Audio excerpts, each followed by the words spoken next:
سلامونه او نیکې هیلې مو ومنئ. بیا هم د OPD اکاډمۍ آنلاین زده کړو ته ښه راغلاست. لکه څرنګه چې پوهیږئ دا د کمپیوټر د اساساتو او وینډوز زده کړې ټولګی دی. په دې ویډیو کې چې زموږ د ټولګي لومړی ویډیو ده، غواړم د دې ټولګي په اړه تاسو ته بشپړه معرفي وړاندې کړم چې په دې ټولګي کې به موږ او تاسې څه لولو،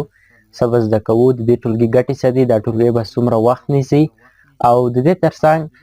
دا ټولګی په کوم معیارونو باندې برابر شوی دی. نو راځئ چې تاسو ته دا بشپړه معرفي وړاندې کړو او پیل کړو چې موږ په دې ټولګي کې څه زده کوو. لکه څرنګه چې پوهیږئ کمپیوټر د 21مې پیړۍ ډېر اړین توکی دی او دا د هر انسان لپاره ډېره اړینه ده چې که غواړي موډرن ژوند وکړي او غواړي خپل مهارتونه لوړ کړي او غواړي یوه ښه دنده پیدا کړي، نو باید کمپیوټري مهارتونه یې پوره وي.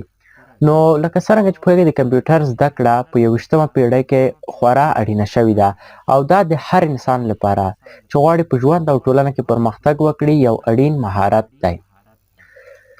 درنو زده کوونکو، د دې ترڅنګ کمپیوټر نور ګټې هم لري، لکه تاسو کولی شئ انټرنیټ څخه ګټه ترې واخلئ. د دې ترڅنګ خپل فابریکو کې که چیرته کار کوئ هغې کې کار ترې واخلئ. د دې ترڅنګ درملتونونو کې،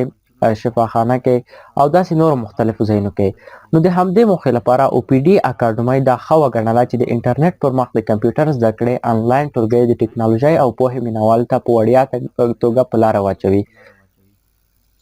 ترڅو ټول زده کوونکي په اسانه ډول ګټه ترې واخلي او یو څه ترې زده کړي. دغه ټولګي کې به OPD اکاډمي په لاندې موضوعاتو او برخو باندې تاسو ته د ویډیو او لیکچر نوټ پر اساس درسونه وړاندې کړي.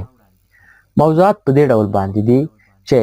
لومړی موږ غواړو د کمپیوټر بیسیک اند امپورټنټ فنډامنټلز، یعنې د کمپیوټر اساسي او مهم اساسات یا کوم درسونه چې دي هغه به تاسو ته د OPD اکاډمۍ لخوا وړاندې کیږي. دا هغه درسونه دي چې هر هغه څوک چې کمپیوټر استعمال کوي، هغه چې هر وینډوز وي، هر برخه وي، نو دا مهارتونه باید په ښه او منظم او معیاري ډول سره زده وي ترڅو وکولی شي خپل ستونزې په کمپیوټر برخه کې حل کړي. د دې ترڅنګ بل هغه څه چې تاسو به زده کړئ هغه 10 وینډوز یا وینډوز 10 دی. لکه څرنګه چې پوهیږئ وینډوزونه د وروسته چې مایکروسافټ کمپنۍ بازار ته وړاندې کړل په مختلفو نومونو باندې بازار ته وړاندې شول، لکه وینډوز XP، وینډوز 7، وینډوز 8 او په همدې توګه وینډوز 10 او حتی وینډوز 11. نو موږ هم سیستم ته په کتو سره تاسو ته غواړو وینډوز 10 وړاندې کړو. د وینډوز 10 ګټه په دغه ډول باندې چې یو خو به تاسو اپډیټ یعنې نوي او تازه معلومات پکې لاسته راوړئ او دې ترڅنګ کله تاسو وینډوز 10 زده کړو نو وینډوز 7 او 8 هم که تاسو چیرې خپلو کمپیوټرونو کې استعمالوئ هغه به هم تاسو په څنګ کې ورسره په اتومات ډول باندې زده کړئ، ځکه هغه فیچرز او هغه شیان چې په وینډوز 10 کې دي هغه په وینډوز 7 او 8 کې هم شته، خو په وینډوز 10 کې دې ترڅنګ نور نوي شیان هم شته. تاسو به له ډېرو نویو اپشنونو سره او فیچر سره چې کوم په وینډوز 10 کې استعمال شوي دي هغه به زده کړئ. او که چیرې تاسو بیخي نوی اپډیټ یعنې وینډوز 11 استعمالوئ نو هغه هم د وینډوز 10 سره ډېر لږ فرق لري چې تاسو کولی شئ هغه هم استعمال کړئ. د دې ترڅنګ تاسو به په دې ټولګي کې نورې ګټې هم لاسته راوړئ، لکه د وینډوز نوي تخنیکونه یا وینډوز نیو ټریکس. دا هغه برخه ده چې تاسو به وکولی شئ چې هر کله تاسو یو کمپیوټر اخلئ یعنې یو ځای نه یو کمپیوټر پیرئ نو تاسو به وکولی شئ چې هغه کمپیوټر چک کړئ چې آیا روغ دی که نه دی روغ. یعنې تاسو به د سافټویر برخه کې خورا ډېر تخنیکونه زده کړئ، لکه کوډ جوړونه به زده کړئ، د دې ترڅنګ بیټ لاکر په اړه معلومات ترلاسه کړئ او داسې نور تخنیکونه چې تاسو به د وخت په تېرېدو سره او د ټولګي په تېرېدو سره به دا ټول څه زده کړئ. درنو زده کوونکو، د ټولګي نور ګټې هم شته چې تاسو به یې په د درس په جریان کې زده کړئ او تاسو به خپله پرې پوه شئ. خو د دې ټولګي لپاره OPD اکاډمۍ ځینې اړین شرایط هم برابر کړي چې تاسو باید په دې شرایطو برابر اوسئ ترڅو دا ټولګی تعقیب کړئ. نو دا شرایط کوم دي؟ لومړی شرط چې تاسو یې باید هر درس ته ولرئ او هر ټولګي ته ولرئ هغه چې هر ټولګی وي هغه ده حوصله، ځکه د کمپیوټر درسونه او داسې نور درسونه چې کوم دي دا حوصله غواړي، دا وخت نیسي. نو تاسو باید وارخطا نه شئ او دې په اړه باید تشویش ونه کړئ چې یا زما وخت ډېر ضایع شو او یا دې ترڅنګ زما وخت په بل څه کې ډېر مصرف شو. هر زده کړه چې وي هغه د انسان په ګټه باندې ده نو دا وخت نیسي نو تاسو باید په دې برخه کې خورا ډیره حوصله ولرئ ترڅو درسونه په ښه او معیاري ډول سره زده کړئ نو له تاسو ټولو زده کوونکو څخه هیله دا ده چې حوصله مو وساتئ درسونه په منظم ډول ډاونلوډ کړئ چې ویې ګورئ نوټ ترې ولیکئ ترڅو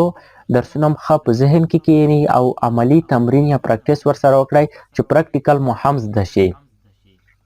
د دې ترڅنګ بل شرط چې کوم دی هغه د کمپیوټر درلودل دي که چیرې تاسو خپله کمپیوټر ولرئ نو دا ډیره ښه خبره ده ځکه تاسو په خپل شخصي کمپیوټر یا پی سي چې کوم دی هغه کې به ډیر په اسانه ډول سره کار کوئ او ډیر نوي شیان به پکې زده کړئ خو که چیرې تاسو د بل چا له کمپیوټر څخه ګټه اخلئ هغه که هر څوک وي نو تاسو بیا هم کولی شئ هغې کې ځان ته یوزر جوړ کړئ چې هغې کې به هم موږ تاسو ته ویډیو جوړه کړو معلومات به درکړو خو تاسو کولی شئ هغه کمپیوټر څخه هم ګټه واخلئ یعنې دا اړینه نه ده چې تاسو باید خپل شخصي کمپیوټر ولرئ تاسو کولی شئ د بل چا له کمپیوټر څخه هم ګټه واخلئ خو په دې شرط چې تاسو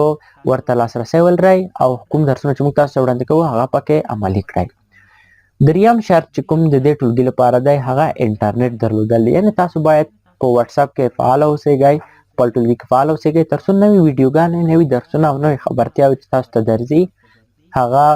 وخت په وخت چک کړئ وخت په وخت وګورئ ترڅو اپډیټ پاتې شئ یعنې له نویو شیانو څخه خبر اوسئ ترڅو تل درسونه مو هم په منظم ډول تعقیب کړي او تل زموږ سره په اړیکه کې اوسئ او جریان کې اوسئ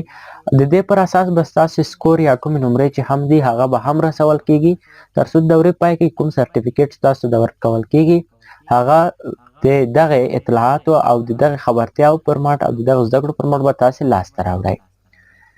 او د دې ترڅنګ څلورم شرط چې دی هغه هڅه او دقت دی تاسو باید په خورا کچه باندې په خپلو درسونو کې باید هڅه وکړئ او دقت وکړئ ترڅو درسونه په ښه شان سره تعقیب کړئ او په ښه ډول مو زده شي یعنې باید تنبلي په درسونو کې ونه کوئ درسونه قضا نه کړئ د دې ترڅنګ درسونه وخت په وخت ډاونلوډ کړئ ښه په دقت یې وګورئ ترڅو د یوې میاشتې په جریان کې تاسو ته ټول درسونه په ښه معیاري ډول سره زده کړئ او پای ته یې ورسوئ درنو زده کوونکو دې ټولګي لپاره پنځم شرط کوم دی هغه ویډیو په وخت کتل دی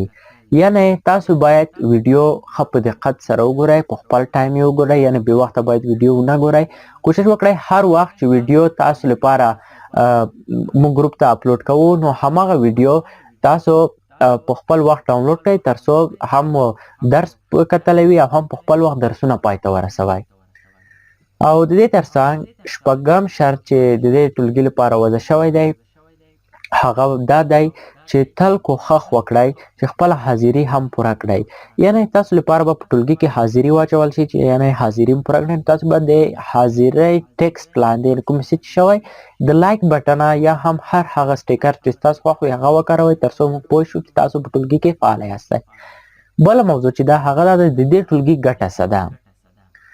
دا ټولګی چې دی خورا ډېرې ګټې او ځانګړتیاوې لري لومړی خو دا ده چې تاسې به په وړیا ډول د وینډوز په اړه هغه زده کړې ترلاسه کړئ کوم چې د نړۍ په سطحه تاسو ګټه ترې اخیستی شئ یعنې تاسو چې په هر هیواد کې اوسئ د نړۍ په هر هیواد کې چې اوسئ که چیرې تاسو دا زده کړې ترلاسه کړئ دا په منظم ډول وګورئ نو دا ټولې زده کړې به تاسو زده وي او د نړۍ په سطحه به چې هر هیواد کې اوسئ همدغه زده کړې به په ټولو هیوادونو کې استعمالولی شئ او د خپل کمپیوټري مهارت څخه به ګټه واخیستلی شئ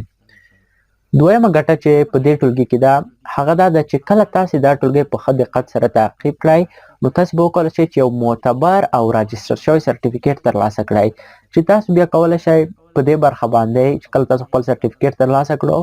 خپله سی وی کې اډ کړئ د دې ترڅنګ که کومې دندې ته اپلای کوئ یا کوم ځای کې دنده اخلئ یا هم هر ځای کې چې سکالرشپ راځي تاسو اپلای ورته کوئ نو همدغه سرټیفیکټونه چې کوم دي د تاسو سره مرسته کوي ترڅو ستاسو چانس یا د دندې لاسته راوړلو لپاره یا د سکالرشپ او بورسیې لاسته راوړلو لپاره یا داسې کوم بل هدف لپاره تاسو سره ډېره مرسته وکړي د دې ترڅنګ دریمه ګټه چې ده هغه دا ده چې تاسو به د کمپیوټر په اړه په لومړنۍ اړینې زده کړې چې کومې دي هغه به ترلاسه کړئ چې تاسو به وکولی شئ د نورو پروګرامونو چې کوم په کمپیوټر کې دي لکه مایکروسافټ افیس پروګرامونه دي یا ګرافیک ډیزاینینګ پروګرامونه دي هغوی ته به ستاسو انګیزه پیدا شي او تاسو به دغه پروګرامونو ته لار پیدا کړئ او د کمپیوټر په برخه کې به پوهه ترلاسه کړئ او څلورم ګټه چې په دې ټولګي کې د هغه ده چې دا ټولګي یوازې یوه میاشت وخت نیسي چې په اونۍ کې به 3 ورځې وي او تاسې به ویډیوې او نوټونه ترلاسه کوئ چې تاسې به یوه ورځ درس لرئ او یوه ورځ نه، نو تاسې په دې ته هم وخت لرئ چې درسونه تکرار کړئ، هم تمرین پرې وکړئ او هم په خپل ټولګي کې فعال اوسئ. د درس کیفیت او نورو ګټو په اړه به تاسې په خپله قضاوت وکړئ وروسته له دې چې درسونه وګورئ. یعنې مخکې له مخکې موږ نورې ګټې او نور بیانونه تاسو ته نه وړاندې کوو، ټولې ګټې به تاسې خپله په عملي ډول په دې درسونو کې وګورئ.